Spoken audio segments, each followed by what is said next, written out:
In the last few years, we've heard lots about the Metaverse and how it's going to change our lives online. I've made several stories about it and the effect that it's going to have. Yeah, but you had help. I beg your pardon? You had help from the likes of me, the trimmer, younger-looking virtual version of you that has helped with all of these stories on the telly. Well, if you know so much about it, perhaps you'd like to explain what the Metaverse actually is then. My pleasure. If we think of the current internet as something that we look at, the Metaverse is the next version of the net that we're inside, experiencing as a 3D avatar like this one. That's the broad idea. It doesn't truly exist yet. But games like Fortnite and Roblox offer us a glimpse of what the Metaverse could be.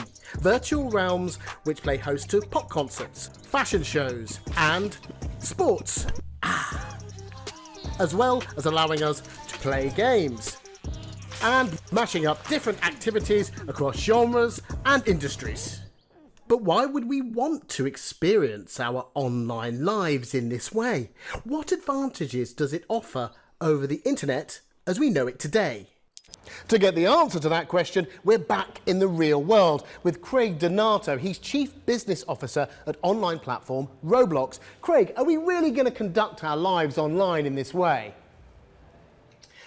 Our position is that for younger users, people that grew up with interactive online gaming, the metaverse is already here. It's fascinating to look at it through their eyes. They actually view reality differently from people like you and I, Mark. We see, there's the physical world and the digital world. And for us, the digital world is actually less than the physical world. But for them, it's a totally different thing. But humanity won't be alone in these online virtual worlds. Greg Cross is co-founder and CEO of a company specialising in AI called Soul Machines. He thinks we'll be sharing these spaces with digital people.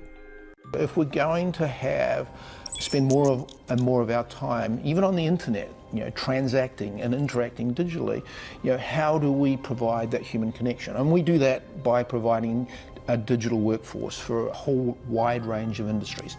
What should we start with? One of the most interesting things we've learned about deploying digital people in healthcare and education is people often prefer to interact with digital people because it removes the fear of human judgment from it. A digital person doesn't care whether you do the same lesson 10 times. Soul Machines is already building digital celebrities such as Jack Nicklaus, de-aged from 82 to 35, and NBA star Carmelo Anthony. I can't wait to see what we do next. As always, peace and stay mellow. AI-powered avatars designed to interact with fans online. But do you have any questions for me?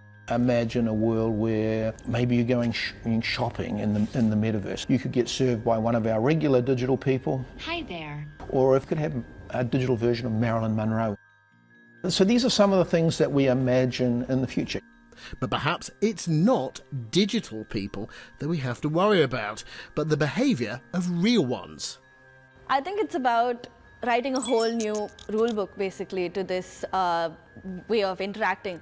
This is not something we're used to, so I guess it's up to the stakeholders involved. Like you have the tech companies, you have governments, and just even us as a society and how we treat each other in these spaces. Very little behavior in the real world is guided by what's law. Most of our behavior is really guided by social norms and social constructs. And it's important that those are represented in the metaverse. And we're spending a lot of time working on that. Perhaps it's best to consider steps to improve online safety and safety in the metaverse as a work in progress. The jury's still out when it comes to determining if the metaverse is ever going to be realised in the way Mark Zuckerberg thinks it will.